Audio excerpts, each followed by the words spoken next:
assidu Inoxtag. J'ai regardé vraiment que quelques vidéos de lui, notamment, justement j'avais regardé l'ascension du Mont Blanc. Après bien sûr je sais qui c'est, hein, y a pas de souci, mais juste voilà, je suis pas une abonnée, voilà, fidèle on va dire. Donc pour vous expliquer un peu, mais bon je pense que vous êtes énormément à l'avoir vu qu'il y a actuellement, à l'heure où je tourne la vidéo, plus de 21 millions de personnes qui l'ont vu. C'est vraiment énorme. Ça a été le plus gros record en nombre de vues en 24 heures en France sur YouTube. Donc déjà bravo à lui. C'est vraiment un succès phénoménal. Là j'ai vu que TF1 du coup a racheté les droits de diffusion. Donc en fait là pour l'instant c'est sur YouTube. Je pense que ce sera toujours sur YouTube. Enfin j'espère. Et TF1 va rediffuser du coup ce documentaire ou peut-être que à l'heure où je sortirai la vidéo, le documentaire sera déjà rediffusé et il sera disponible sur MyTF1+ aussi. Voilà. Vraiment déjà merci à Inoxtag parce que en vrai il aurait pu. En fait déjà il a fait 300 000 entrées au cinéma. Genre toutes les salles étaient complètes, enfin un truc de fou. Et il aurait pu se dire où je donne les droits à une plateforme payante. Et du coup les gens vont devoir payer pour voir mon ascension de l'Everest. Et non, il propose du coup gratuitement le contenu sur YouTube. Alors que vraiment, bon je sais qu'il n'est pas à plaindre. Mais quand j'ai appris le prix de l'ascension de l'Everest pour une personne, franchement c'est énorme. Parce que du coup après j'ai regardé beaucoup d'interviews de lui notamment et de Mathis, donc j'ai un peu tout expliqué, même si bon je pense que tout le monde connaît un peu voilà, le documentaire. Alors donc déjà le prix de l'ascension de l'Everest, donc je pense qu'à mon avis dans le prix qu'il a donné il met tout dedans, il met le matériel à mon avis, les billets d'avion, les bouteilles d'oxygène, enfin il met tout à mon avis. Ça coûte 50 000 € par personne, donc c'est vraiment énorme. Donc franchement il n'y a pas tout le monde qui peut se permettre de faire l'Everest, voilà. Déjà ça c'est dit. Alors ce que j'ai bien aimé du coup c'est déjà la décomposition du documentaire, comment il a été construit. On voit vraiment du coup un cheminement personnel.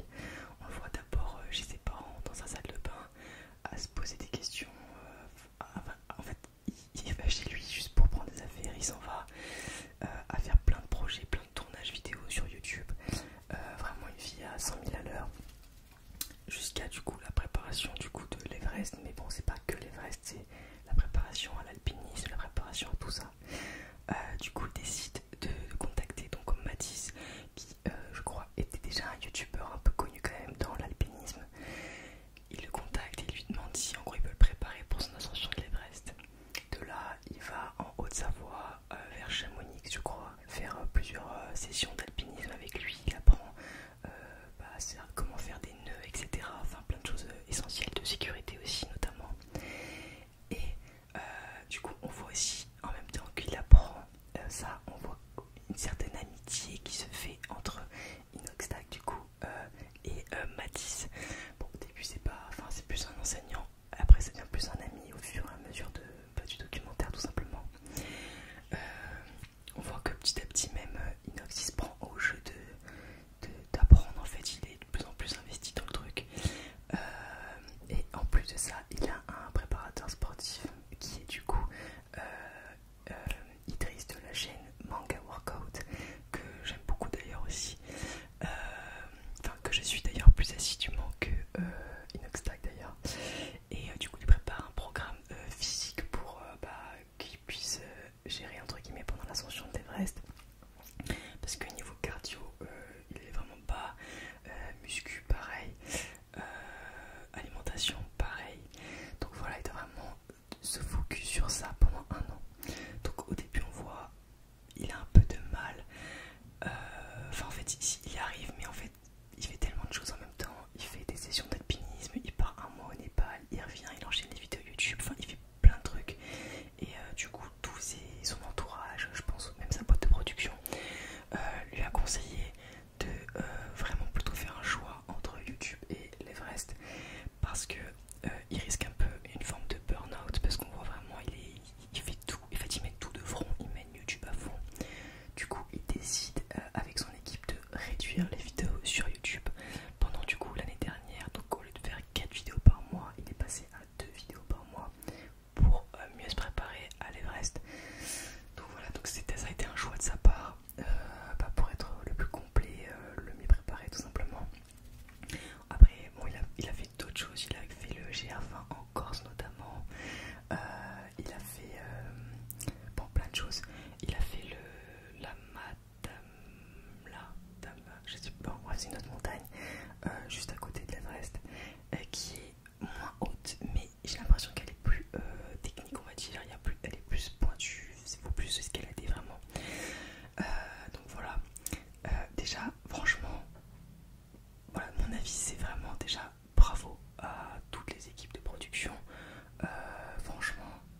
ça, cette vidéo sur YouTube m'a procuré cette émotion. Même quand son père, à un moment donné en gros, avant de partir vers l'Everest, son père, il mange avec ses parents au restaurant et il enregistre du coup son père qui lui dit plein de belles choses justement, qu'il est fier de lui, etc. Et genre, c'est trop stylé, genre, c'est trop cool. Et même ça m'a donné vraiment des larmes aux yeux. Même on est avec lui dans sa souffrance. À un moment donné, du coup, avant de faire l'Everest, du coup, il s'entraîne.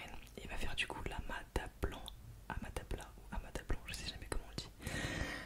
Du coup, la montagne qui est à côté de l'Everest. Du coup, il se familiarise un petit peu, Inox, avec les locaux, avec la population de là-bas, parce qu'il sera au même camp entre guillemets de base. Donc ça c'est bien, ça le prépare un peu déjà à l'Everest.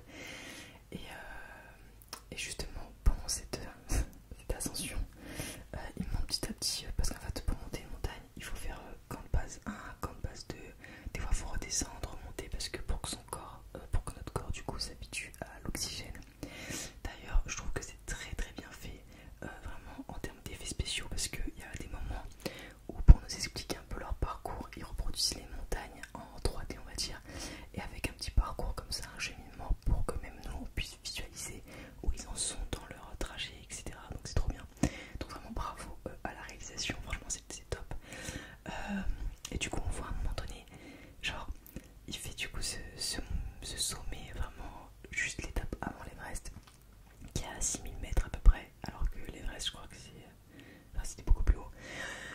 Et il arrive dans le camp de base 2 ou 3, et en fait ils s'aperçoivent, c'est horrible, hein, ils s'aperçoivent que il y a quelqu'un de l'équipe qui se sentait vraiment pas bien, fièvre et tout, qui redescend du coup au camp de base on va dire. Et quand il redescend, il apprend en fait qu'il a le Covid. Et on voit juste après Inox qui en fait est malade aussi, mais vraiment genre malade en mode cloué au lit, il peut plus bouger, enfin chaos, vraiment chaos technique. Et il se dit bon bah peut-être que je vais pas pouvoir faire le sommet, c'est trop compliqué, etc. et tout. Mais vraiment, en le regardant, j'étais limite malade pour lui quoi, tellement j'ai ressenti son émotion. Et on voit à la fin, je sais pas comment, mais franchement genre ça m'a trop motivé. Alors que je pense qu'il était en fin de Covid du coup quand il a refait le sommet, parce que quand il parle, il a la voix vachement étouffée, et c'est vraiment un des symptômes du Covid je trouve. Il arrive finalement à monter le sommet alors qu'il est en fin de Covid le mec, genre, enfin vraiment je suis choquée. Pas tout le monde peut le faire.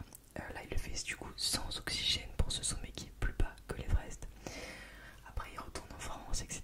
Et là on le revoit, après on voit du coup la préparation pour l'Everest, et avant de partir il laisse son téléphone dans son studio pour vraiment se déconnecter.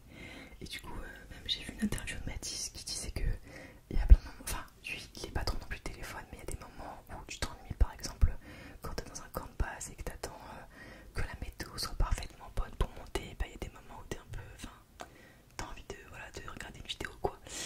Du coup Mathis le faisait, et Inox en fait apparemment juste il était sur son lit comme ça au calme, il méditait, en fait pas méditer, juste y penser quoi. Et il essayait vraiment de se focus en fait sur le truc.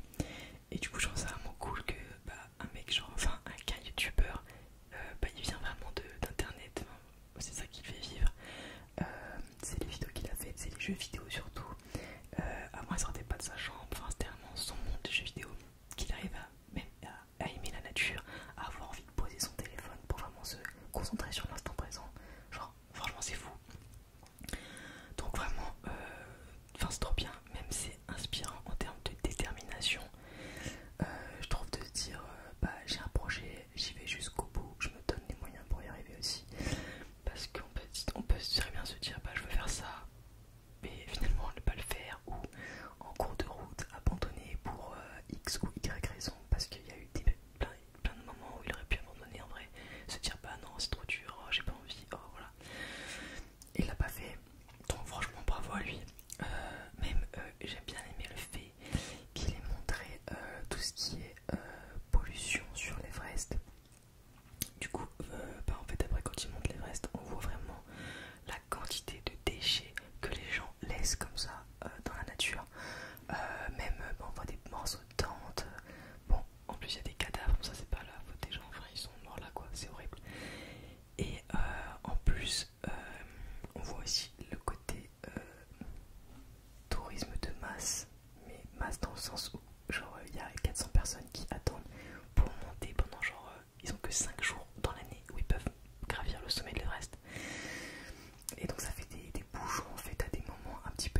c'est là où c'est le plus dangereux. Parce que même, du coup ça m'a trop donné des frissons. En fait, j'avais déjà vu, du coup quand il est parti, que des gens étaient décédés le jour où lui était sur l'Everest. Et il en parle dans la vidéo justement. En gros, lui il a fini l'Everest, il a gravi l'Everest. Et 40 minutes après, il a entendu des hurlements et tout. Et en fait 40 minutes après, à l'endroit où lui il était juste avant, il y a une crevasse qui s'est formée. Et il y a 6 personnes qui sont tombées. Il y en a 4 qui sont restés accrochés, 2 qui sont du coup tombés de 3000, de je sais plus combien de mètres d'altitude. Donc ils sont décédés. Et genre je me suis dit franchement, des fois c'est ça la vie, c'est horrible genre, mais c'est le destin, enfin ça aurait pu être lui comme quelqu'un d'autre, et ça a été l'autre personne, enfin vraiment horrible. Et en plus je pense, je sais pas si c'est lié, mais peut-être que le fait qu'il y a beaucoup de gens sur l'artère de glace peut faire que ça tombe, je sais pas, ça je suis pas une experte, dites-moi dans les commentaires si vous savez. Mais vraiment moi quand j'ai vu le monde qu'il y avait à cette hauteur là, franchement je me serais pas du tout senti à l'aise. Moi si je suis à cette hauteur, je trace et je me casse, enfin il n'y a pas de genre je reste là, j'attends parce que je suis bloqué et que les gens m'empêchent de passer quoi, enfin horrible. Genre du coup ça m'a pas du tout donné envie du tout d'aller sur l'Everest. Et mais par contre vraiment j'ai bien aimé du coup le côté inspirant sur quand t'as une passion, une envie, fais-le à fond. Il a pas du tout axé son truc sur l'alpinisme, même si bon, je pense que vu son film, il y a pas mal de personnes à mon avis qui vont s'intéresser à l'alpinisme, qui vont aller beaucoup plus en montagne. À mon avis, je pense que franchement là dans l'année, il y aura beaucoup plus de gens dans les montagnes. Mais en vrai, le fond du truc, c'était pas vraiment les montagnes, c'était juste de se dire, c'est une passion, peu importe la passion que t'as, vas-y à fond, c'est tout simplement. Ou même reconnecte-toi avec la nature, mais ça peut être pas forcément la montagne. Moi par exemple, j'ai la mer à côté, j'adore la mer. Ça peut être que je reprenne le planche à voile à fond, enfin il y a plein de choses comme ça quoi. Ou faire que je fasse de la plongée sous-marine, enfin il n'y a pas que l'alpinisme. Et j'ai peur que les gens, en voyant le documentaire, vraiment créent un peu le phénomène de l'Everest et qu'il y ait beaucoup trop de gens dans les montagnes et que ça fasse des... Enfin qu'il y ait trop de pollution, etc. Enfin du coup je suis un peu... Je sais pas, j'ai peur qu'il y ait un côté où tout le monde va vouloir le faire parce que Inoxtag l'a fait en fait. Donc ça m'inquiète un petit peu. Et après j'ai beaucoup aimé la fin. Genre c'est tellement inattendu parce que je sais, enfin moi je suis pas trop fan, mais ma soeur elle aime beaucoup plus Inoxtag que moi. Et ça faisait vraiment genre 3 mois qu'elle me disait à plusieurs moments, j'ai trop envie de savoir ce qu'il fait, où il est, qu'est-ce qu'il fait, personne n'a de nouvelles, on comprend pas, etc. etc.